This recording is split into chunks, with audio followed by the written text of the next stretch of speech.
Hello mga ka-greenie, good day po mga ka-greenie, good morning po sa inyong lahat.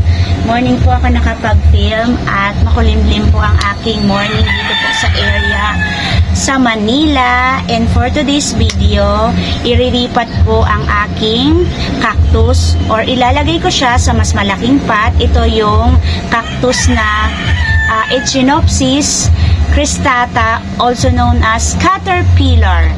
Ayan po oh. Ang ganda-ganda po niya. Kapatid po ito or mga kamag-anak ng brain cactus. Yun yung mga ganun ang gusto ko sa cactus. Parang kakaiba po yung form ng kanilang, yung head po nila. So before po, binili ko siya or nilagay ko siya dito. Medyo may space pa po dito sa magkabilaan. Ngayon, wala na siya. Kaya, ililipat ko na po siya sa mas malaki. Kasi po, ang advantage po ng ilalagay ko siya sa malaking pot ay mas lalaki po siya. Mas dadami po yung roots niya, magro-root bound siya, at saka mas, eto po, may tendency po na magkaroon pa siya ng mga suloy o pups, at saka ito pong form na ito, yung brain na to, yung cristata na ito, mas lalaki po siya. Kasi ito po yung gagamitin ko. Yan, reuse ko na po ito na pot, pero okay naman po ito kasi malinis naman ang pinagtanggalan ko dito. Sa pagkakaalam ko, ito ay 7x7 yung diameter niya. Ito 7 at yung ito 7 din. So, marami po na soil ang mailalagay natin dito. Mas lalaki siya at magiging healthy siya at baka magkaroon pa siya ng pups sa ilalim.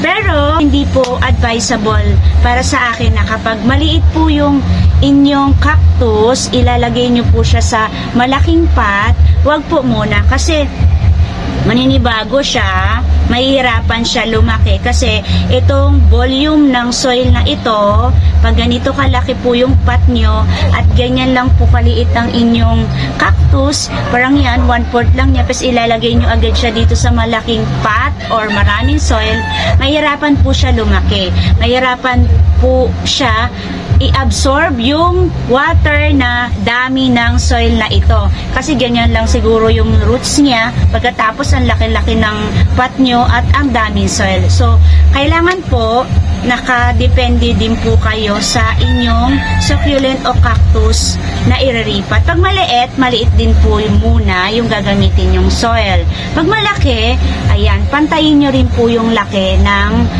pot na gagamitin nila.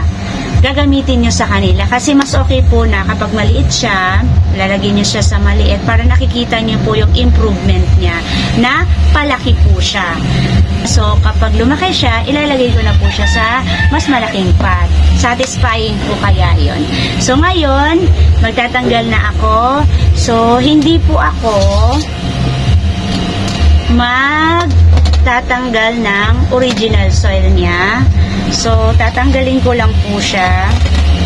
Tingnan natin kung gaano po ka-dami or ka-root bound ang kanyang roots.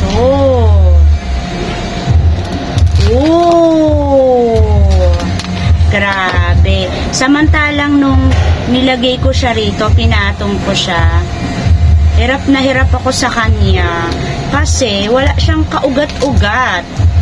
Ngayon, ang dami niya na pong ugat. Ayan po, root bound po siya.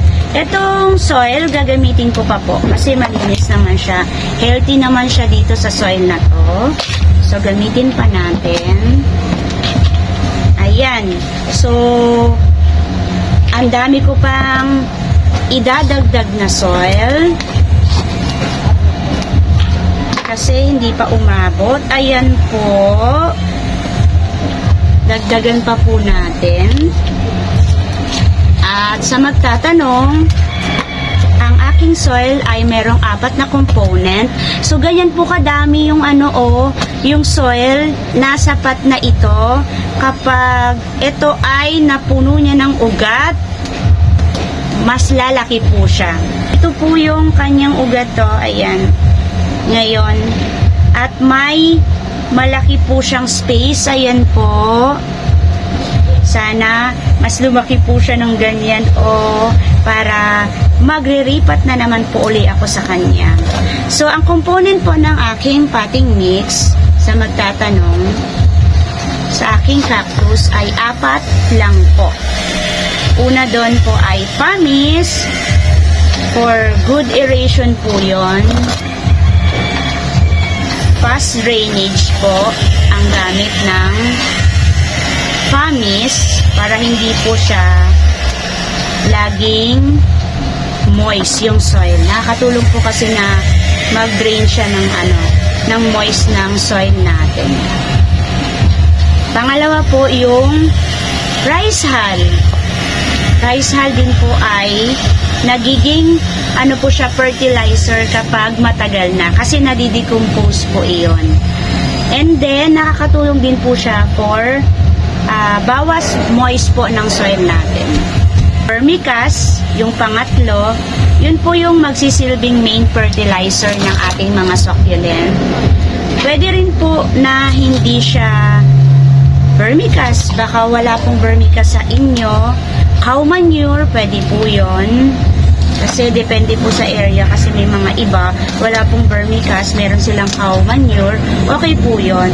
Yung vermicast po kasi, po siya, poop ng worm. Dumi po siya ng worm, kaya talagang maganda po siya sa ating mga cactus and succulent.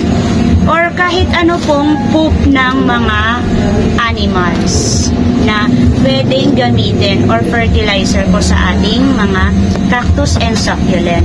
So yung pang-apat ko po na component ay yung aking compost na soil.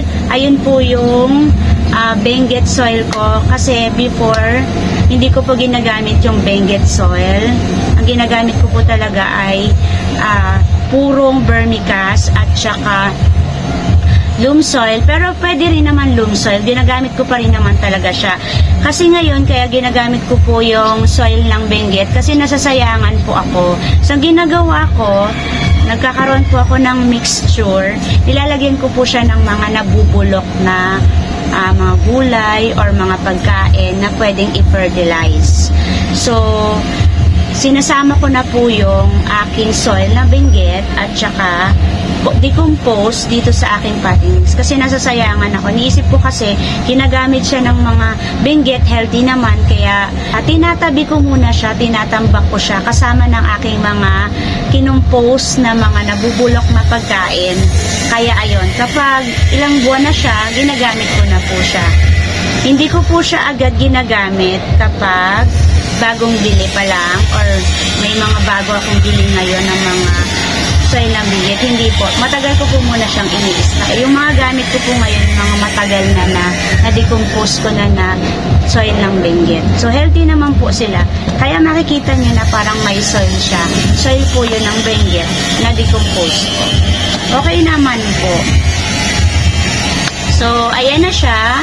At pwede ko rin po siyang ibalik doon kasi hindi naman po ako nag-cut ng soil niya at wala naman pong problema sa kanya. Hindi po ako naglagay ng cinnamon kasi may root naman siya, root bound naman siya. Isasabay ko na yung aking fertilizer na Osmocote. Maliban sa meron na siyang vermicast, maglalagay na rin ako. Side by side ko ang lagay. Yan. Kasi baka makalimutan ko. At eto, maglalagay na rin ako ng Pumice, toppings. Kinakamay ko lang siya. Kasi mas nababalance ko yung pag kinakamay ko siya. Okay lang po yan. Pero kung hindi po kayo komportable, gamit po kayo nito. Pero ako, kinakamay ko lang po siya. Cute na cute kasi ako sa Pumice ng mga mali. So, ayan. Looking forward po na mas malaki siya. Ayan. Dito po, talagang mo-occupy niya tong space na to. Mas maganda po siya siguro tingnan pag ganun yung hitsura niya. Sana po may nakuha kayong tips sa video ko na ito. Ganun lang po ako kasimple maglipat po ng succulent kapag gusto ko pong lumaki po siya. And kung love po ninyo at nagko-collect din po kayo ng mga plants kagaya ko, cactus and succulent po, please po palike po ng video ko na ito, pa-share na rin po, and don't forget to subscribe. Ana Duran po. Meron din po akong FB account, ayan po, ilalagay ko sa screen. Thank you Lord sa araw na ito. May God bless you all. Bye bye po mga ka-greenie.